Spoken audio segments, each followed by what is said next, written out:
Hola, soy Jesús Loya, coach, fundador de neuroentrenamiento para México y Chile. Gracias por estar aquí en este video. Aprecio mucho el tiempo que te das para aprender sobre estos temas de neuroliderazgo. Y en este video que hemos preparado para ti se llama Cómo corregir cerebralmente poderoso. Y espero que lo disfrutes, lo apliques, veas resultado y también, por supuesto, que lo compartas. Este video está diseñado para enseñarte de manera rápida y precisa algunas funciones de la mente aplicadas al neuroliderazgo e incrementes tus resultados directivos en tu organización. Y claro, si tú estás preparando para ocupar posiciones de mayor responsabilidad en tu trabajo, si eres emprendedor y también deseas crecer tu equipo, esto te va a servir muchísimo. Y por supuesto también en la vida personal, si tienes hijos, verás la gran diferencia inmediatamente aplicando este tipo de lógicas y este conocimiento, ya sea si tienes hijos pequeños o adolescentes. Empecemos. ¿Cómo corregir cerebralmente poderoso? Corregir es una de las funciones más importantes y más delicadas. Es algo que si tienes personas a tu cargo, ya sea en lo personal, como familia o profesionalmente, es una de las funciones que necesitas saber hacer y necesitas enfrentar, y dejarlas para después, evadirlas, te puede causar más problemas si corriges como sea que lo puedas hacer. ¿Cómo funciona la mente en este aspecto? ¿Por qué es importante corregir? ¿Y por qué es importante también corregir a tiempo? Bueno, la explicación de cómo funciona el cerebro te va a dar la razón y también te va a empujar a corregir a tiempo. La mente, una vez que aprende a hacer algo, lo repetirá de manera inconsciente. Es decir, tu cerebro tiene la función de ahorrar el mayor recurso posible: energía, espacio, neuronas, etcétera, ¿no? Entonces ama la zona de confort. Mientras menos tenga que trabajar, mientras menos lo sometas a un esfuerzo, a un desgaste, el cerebro estará muchísimo mejor y estará buscando que eso suceda. Entonces la mente, una vez que aprende lo que sea, como sea que lo aprenda, siempre y cuando no te meta en un conflicto o en un dolor o en una pena, lo mantendrá de manera inconsciente aprendido. Los cambios, por lo general, cuando se dan los cambios radicales o conductuales, suceden, como dicen por ahí, cuando tocas fondo, es decir, cuando no tienes otra o cuando la mejor y la única opción es cambiar. Pero mientras no suceda esta situación, tu cerebro mantendrá ese hábito, esa conducta, esa actitud, ese procedimiento diario en tu vida, mientras no le cause ningún estrago. Ahora, ¿cuántas cosas hacemos de manera automática sin darnos cuenta en nuestra vida cotidiana? Por ejemplo, ducharnos. Yo te aseguro que tú tienes un procedimiento específico, perfecto, de ducharte, y lo haces todos los días sin darte cuenta. Siempre abres la llave del baño de la misma manera, te metes a la bañera de la misma forma. Pruebas el agua, la temperatura del agua, ya sea con la mano, con el pie derecho, con el pie izquierdo, con la mano, o te metes de un solo golpe a la regadera. Pero siempre lo haces igual y ni siquiera lo piensas, ya es un procedimiento automático. Tú puedes estar conscientemente pensando en muchas otras cosas y tu inconsciente de manera automática va a seguir el circuito neuronal hecho para ducharte. Un procedimiento sigues para bañarte y otro procedimiento sigues para secarte. Tomas la toalla de la misma manera, te secas con el mismo procedimiento y luego sigues un ritual para vestirte, para arreglarte, para tu aseo, etc.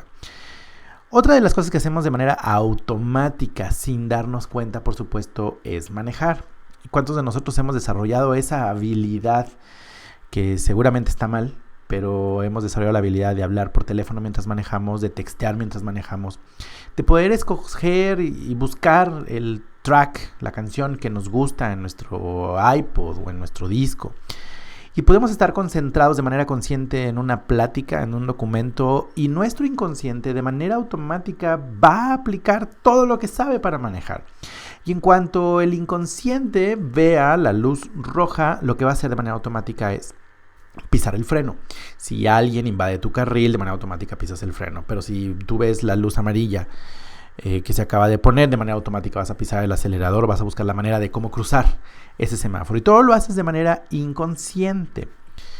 Otra de las cosas que hacemos sin darnos cuenta también es escribir en nuestra computadora, en nuestro ordenador. Es decir, podemos utilizar las dos manos, no importa si usas el dedo índice de cada mano, pero los tenemos perfectamente bien coordinados y cada dedo sabe qué tecla le corresponde, nunca se invaden.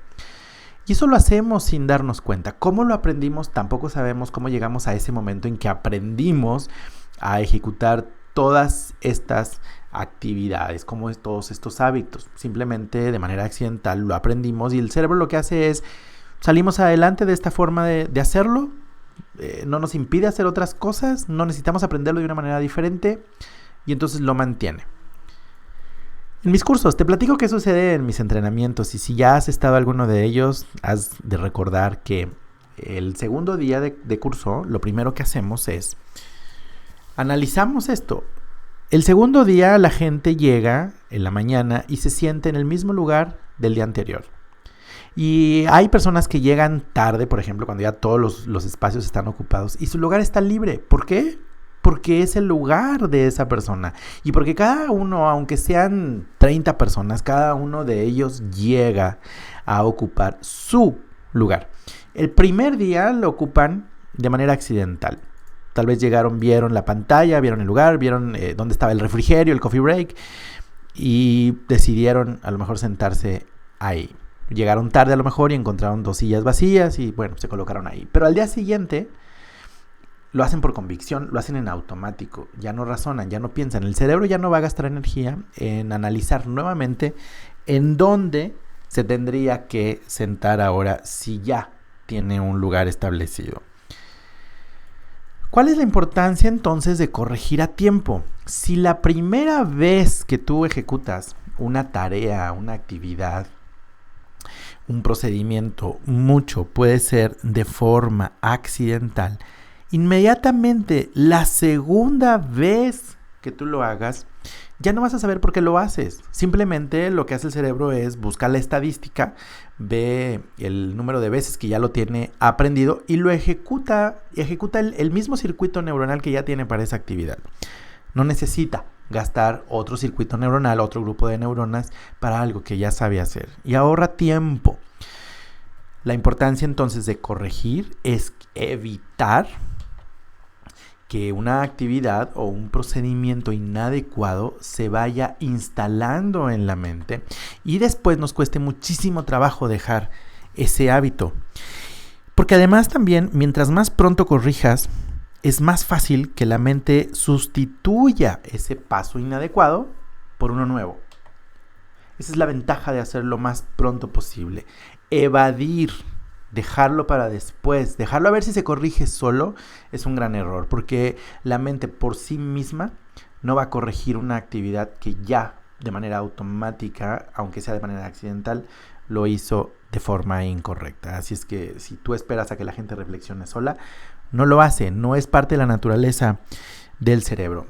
Ahora, ¿cuáles son también esas ventajas? Permite la mejora constante. Es decir, le estás enseñando a tu cerebro a reaprender de manera constante.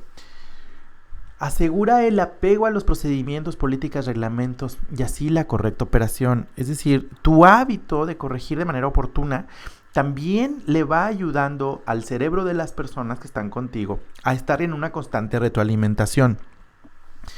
Y eso te va a ayudar mucho a prever grandes errores o pérdidas o fracasos totales de tu proyecto.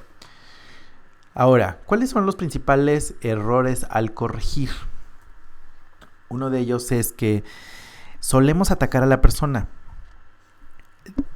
Tú has estado a lo mejor en situaciones donde te dicen que eres impuntual, eres irresponsable, o tú le dices a las personas que son impuntuales o son irresponsables, que una cosa es llegar tarde y otra cosa es ser impuntual. Una ataca a un procedimiento y la otra ataca a un problema. Otra es que las personas toman la corrección de manera personal.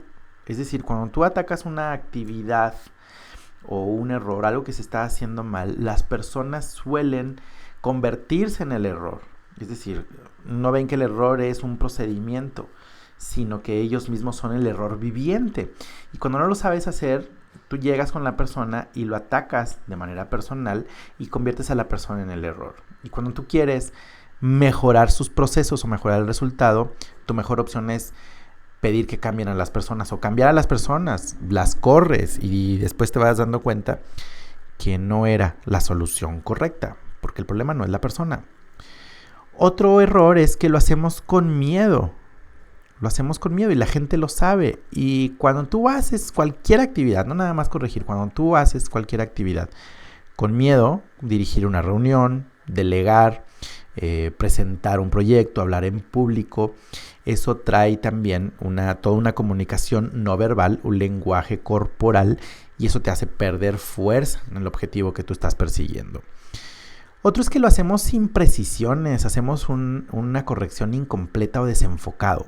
Es decir, sabemos que no llegamos al resultado, pero no sabemos por qué. Y entonces llegamos queriendo hacer una mejora, pero no sabemos dónde hacerla, cómo hacerla, ni qué pudiera estar fallando. Y a lo mejor a veces nada más pegamos de gritos, le pegamos al escritorio o atacamos a la persona, pero la verdad es que no tenemos la precisión para saber qué tornillo es el que tenemos que apretar.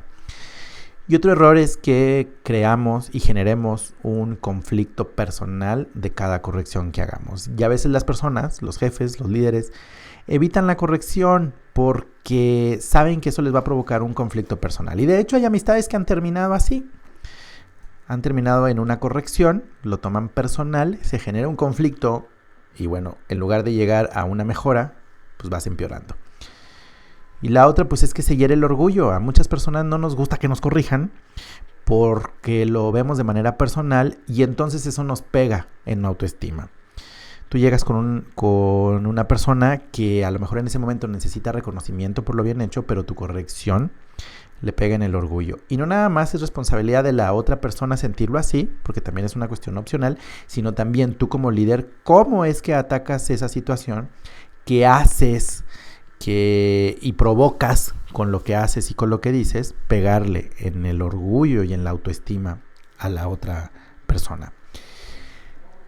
Antes de corregir, ¿qué debes de tener en cuenta antes de tu corrección? Que es importante llegar plenamente preparado, que sepas qué es lo que va a suceder en esa corrección, para que sepas causa-efecto y tengas un control lo más perfecto posible para saber llevar esa ruta a su destino seguro. Primero debes de conocer cómo debe de ser el resultado que se espera.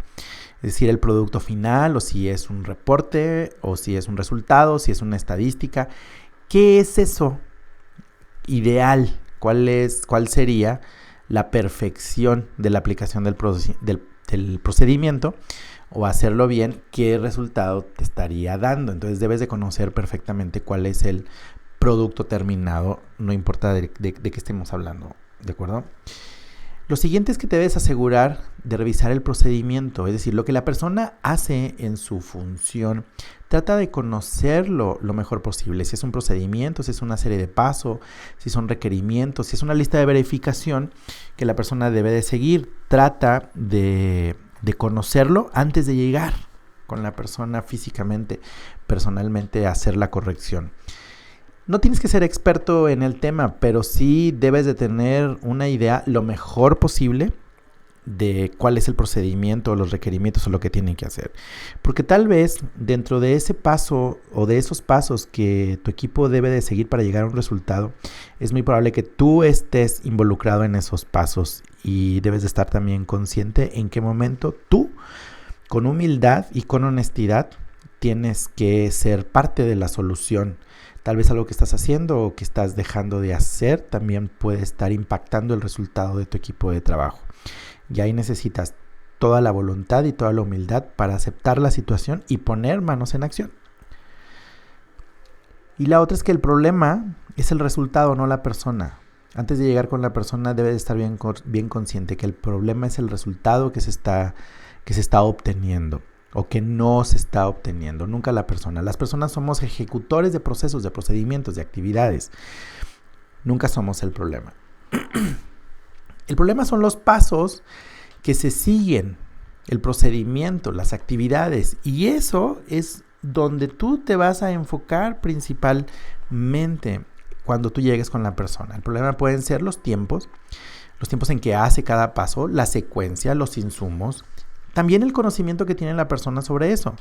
Aunque estemos hablando del conocimiento de la persona o de su habilidad, no estamos hablando de la persona propiamente, sino del conocimiento. Eso es lo que quiero expresar con calidad. Si la persona no sabe hacerlo, tampoco es la persona, es el conocimiento o es la ignorancia. Es la comunicación o es la supervisión. Jamás es la persona. Espero ser claro en este punto. Entonces tenemos que ser rudos totalmente y enfocarnos totalmente en el problema. Jamás ser rudo con la persona. Ahora, ya que vamos a hacer contacto, ya que nos reunimos con el equipo, lo primero es que necesitamos ser siempre amables. Nunca utilizar palabras ofensivas, actos ofensivos, ademanes ofensivos, nada que hiera a la persona. Tal vez tú te muestras muy preocupado, muy consternado, pero siempre debes de ser amable. Plantea el objetivo. ¿Qué es lo que se quiere alcanzar? ¿Qué es lo que se quiere conseguir? ¿Cuál es el resultado final que quieres analizar en esa reunión? Corregir y ejecutar los pasos. Ver los procedimientos, ver las actividades para alcanzar el resultado que se quiere, que se espera. Ahora, una vez que vas a empezar a analizar el procedimiento, la serie de pasos, lo que se está haciendo, es bien importante que la persona esté consciente del objetivo, de lo que se quiere lograr, de lo que se quiere plantear. Y entonces te voy a dar algunos tips que se pueden utilizar como frases de sugestión, como si fueran frases para hipnosis, por ejemplo, donde tú sugestiones y pongas en antecedente y sugestiones a la persona al resultado. Por ejemplo, le puedes hacer la pregunta de: ¿estás de acuerdo que se necesita alcanzar el objetivo correctamente? Pero haz que afirme, haz que lo acepte, que diga: sí, estoy de acuerdo, estoy consciente que necesitamos hacerlo esto de mejor manera. ¿Estás de acuerdo que necesitamos revisar el procedimiento, los pasos y las actividades para mejorar el resultado final? Y la persona debe estar consciente. Tendremos un problema si la persona cree que lo está ejecutando de manera correcta y aún así el resultado final está incorrecto. Ahí tenemos un gran problema. ¿Coincides en que necesitamos hacer algunos cambios? Haz que afirme para que de manera inconsciente esté listo para ejecutar esos cambios. Él no sabe lo que tú estás haciendo con estas preguntas. Es bien importante las tengas claras. Estas son algunas opciones. Pero lo que es importante es que la persona o el equipo afirme, esté de acuerdo, asiente de que es importante al menos estas 3 cosas que llevamos hasta ahorita. Otra pregunta puede ser: ejecutar los cambios lo antes posible. ¿Estás de acuerdo? ¿Es necesario? ¿Es importante? ¿Es pertinente? ¿Es prudente? ¿Estás de acuerdo? Y la persona tiene que decir: sí, estoy de acuerdo en hacerlos. ¿Estás de acuerdo en que revisemos el resultado de estos cambios a la brevedad posible? Vaya, que lo ejecutemos, que los hagamos, pero que también a lo mejor hoy en la tarde o mañana en la mañana estemos revisando cómo resultaron esos cambios. ¿Estás de acuerdo? Y lo que necesitamos lograr es todo su acuerdo, toda su predisposición para ejecutar los nuevos cambios y alcanzar. Entonces, en resumen de esta parte, siempre, aparte de manejar este tipo de técnicas o metodología de sugestión donde lo prepares de manera inconsciente a realizar esas correcciones, es importante siempre considerar ser amable con las personas. De tal manera que tú logres el efecto en que ahora somos todos contra el procedimiento. Tal y como se muestra esa imagen, todos estamos enfocados en el papel, en el documento. Yo te sugiero aquí que utilices algunas técnicas. Por ejemplo, no siempre vas a estar alrededor de una mesa. Tal vez estás en una sala de espera, tal vez estás en un restaurante, pero procura siempre que el procedimiento o el hecho o el resultado esté despersonalizado físicamente. Es decir, allí, por ejemplo, en la imagen vemos que el problema está en el papel. Entonces, si para ti es cómodo, se presta en que estés en una mesa, por ejemplo, tienes una hoja de papel y puedas dibujar una ruta donde el problema lo señales en la ruta, donde el problema lo señales en la hoja. Eso es lo más conveniente. Es decir, que tú y tu equipo, tú y la persona estén del mismo lado viendo un punto en común, que puede ser una hoja de papel, pueden ser garabatos en la hoja, para que eso inconscientemente sea un mensaje en que el problema está realmente en la hoja o en los pasos o en los procedimientos, no uno a uno.